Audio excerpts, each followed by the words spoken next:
I think sometimes I got the feeling people thought I was a dirty football player, and that always bothered me because I never went out and tried to hurt anybody or anything like that. Now, I could play any way you wanted to play it. I mean, we had some guys out there that from time to time that wanted to do some things that weren't legal, and I can do that too if I have to. But I'd rather play by the rules and play fairly. But I don't think that you intimidate. There's no cowards out there on that field, buddy. People ask me just about every football question you can imagine. They ask about the Steelers, the 4 Super Bowls, the missing teeth, and whether football was really as rough back then as they think it was. Most of the time, I just smile, because the truth is, the stories people remember usually aren't the ones I remember. What stays with me isn't a highlight reel. It's the men who stood right there with me every single Sunday, the ones who made this defense what it was. Now, I'll tell you, I never handed out compliments easily. Not during my playing days, and not now either. If I'm telling you a name left an impression on me, understand that it took something real to earn that. Whether that was a man lined up next to me in the same huddle, or somebody across the line who forced me to defend what this team stood for. Number 5, LC Greenwood. Before I ever got a chance to make a tackle, somebody had to occupy those blockers up front, and LC did that better than almost anybody in this league. He wore those gold cleats that everybody remembers, but what people forget is the consistency underneath all that flash. Every single Sunday, he was getting after the quarterback, collapsing the pocket, making sure I had a cleaner lane to run through. I always said the linebacker gets the credit for the tackle, but the front 4 are the ones who make the tackle possible in the first place. LC made my job easier for years, and I don't think this defense earns the reputation it did without him setting the tone up front. People still don't give LC enough credit for what he did on the biggest stage this game has to offer. In Super Bowl 10 against Dallas, he sacked Roger Staubach 4 times in a single game, a Super Bowl record that still stands today. Across all 4 of our championship runs, he picked up 5 career sacks in those title games alone, the best mark this league has ever seen in Super Bowl history. He finished his career with 78 sacks, back before that was even an official statistic, and he did every bit of it coming out of a 10th round draft pick nobody expected much from. 6 Pro Bowls, 2 first-team All-Pro seasons, and I'll tell you, it still bothers me that Canton hasn't called his name yet because there isn't a man from our defense who deserved it more. Number 4, Mel Blount. Playing behind a secondary like ours changed the way I could play this game. Mel was as physical a cornerback as this league has ever seen, and I mean that. He'd jam a receiver at the line and completely disrupt a passing game before the ball was even thrown. That gave me an extra half second on every single play, and in this game, half a second is everything. I watched him shut down some of the best receivers in football year after year, and he did it with a physicality that eventually forced this entire league to change its rules just to slow him down. That tells you everything about how dominant he really was. They named that rule after him the Mel Blount rule, limiting how much contact a cornerback could make with a receiver past 5 yards. And I don't think there's a higher compliment this league can pay a defensive back than rewriting its own rule book because of him. In 1975, he was named the NFL's Defensive Player of the Year, and that same season he picked off a key interception in the Super Bowl that helped set up our go-ahead score. Even after they changed the rules specifically to slow him down, Mel kept making Pro Bowls anyway, kept being that same physical presence teams had to game plan around. First ballot Hall of Famer, and I don't think anybody in this league ever argued that selection for 1 second. Those 2 men made this defense possible from the front and the back. But the next name on this list, that one's a little more complicated because it's not a teammate. It's a man who tested exactly how far I was willing to go to protect this team. We played Dallas twice for a championship during my career. Super Bowl 10 in January of '76 and Super Bowl 13 in January of '79. And both times it felt like more than just a football game. They were calling themselves America's team by then, and we were the blue-collar guys from a steel town nobody in Hollywood was writing songs about. There was a real edge to those games. Both teams loaded with future Hall of Famers. Both teams absolutely convinced they were the better football team. That kind of environment, that's where you find out exactly who a man really is when the stakes are at their highest. Now, some of you are going to wonder how a rival ends up on this list.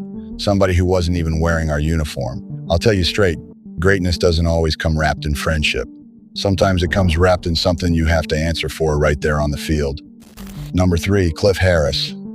Super Bowl 10, we're down 10-7 against Dallas, and our kicker, Roy Gerla, had already been dealing with bruised ribs the whole game. He misses a field goal, and Cliff walks over and pats him right on the helmet, taunting him in front of the whole stadium. I saw that, and I wasn't going to let it stand. I grabbed him and threw him straight to the ground. Afterward, reporters asked me about it, and I told them plain, we're the Pittsburgh Steelers. We're supposed to be the intimidators. Nobody was going to come onto our field and disrespect one of our own like that, not while I was standing there. We outscored Dallas 14-7 after that moment, and I finished that game with 14 tackles. I respected Cliff as a competitor. He played this game hard, but that respect didn't mean I was going to let him disrespect my teammate. Sometimes the players who test you the most are the ones who end up meaning the most to your story. I'll say this for him too. Cliff didn't back down from that moment or hide from it afterward, and that's exactly the kind of competitor I respected most, even on the other sideline. He made 6 Pro Bowls playing that same aggressive style, earning himself the nickname Captain Crash for the way he hit people, and he was a finalist for the Hall of Fame more than once for exactly that reason. 2 men who played this game the same way, hard, physical, unwilling to back off an inch. We just happened to be wearing different colors that day in Miami. Number 2, Jack Ham. Now, here's a name I don't think gets talked about enough outside of Pittsburgh.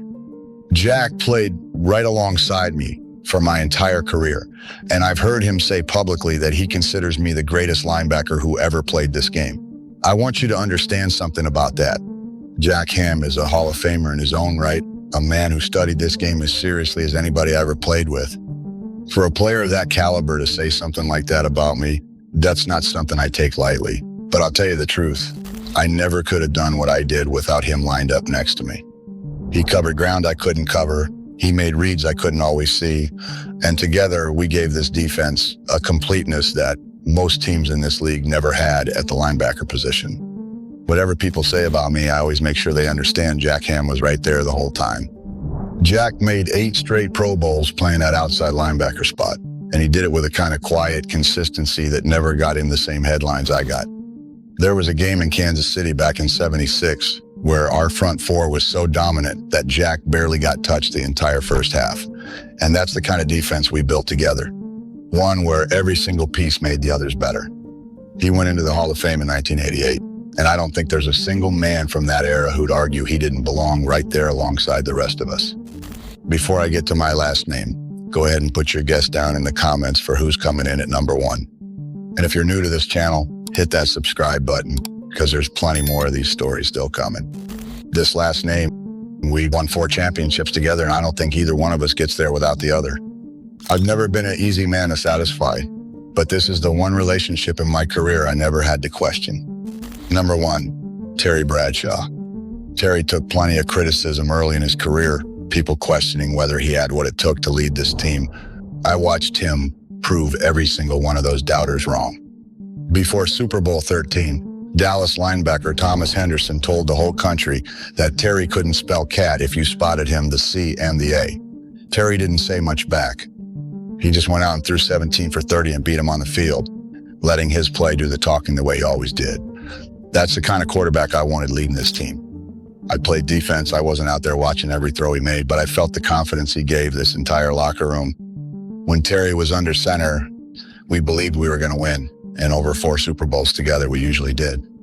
He took hits that would have knocked most men out of this league, got back up, and kept leading us anyway. I've said before, this whole organization, offense and defense both, that's the standard we built together, and Terry was right at the center of it every single time it mattered most. Terry picked up back-to-back Super Bowl MVP awards in 13 and 14, and he's still the only quarterback in this league's history to lead a team to 4 Super Bowl victories while also winning the MVP in back-to-back appearances like that. He went into the Hall of Fame in 1989, first ballot, and I don't think anybody who played alongside that man during those years was surprised by that one bit. Offense and defense, we didn't always talk much about respecting each other out loud back then. That wasn't really how our team operated. But every single one of us knew exactly what Terry meant to what we built in Pittsburgh. So there it is. LC Greenwood, the man up front who made my job possible for years. Mel Blount, a cornerback so physical, he forced this entire league to change its rules. Cliff Harris, a rival who tested exactly how far I'd go to protect my own teammates. Jack Ham, a Hall of Famer who called me the greatest linebacker to ever play and who deserves just as much credit for what we built together. And Terry Bradshaw at the top, the quarterback who led us to 4 championships and proved every doubter wrong along the way. Now, I already know some of you are going to argue with this list. Maybe you think Mel deserved a higher spot. Maybe you've got a steel curtain name you think I left off entirely. Go ahead and tell me down in the comments where you think I got it wrong. And if you don't agree that Terry Bradshaw belongs at the very top, you better bring a real argument, because I stood on that sideline through 4 championships with that man leading us, and nothing since then has ever given me a reason to think otherwise.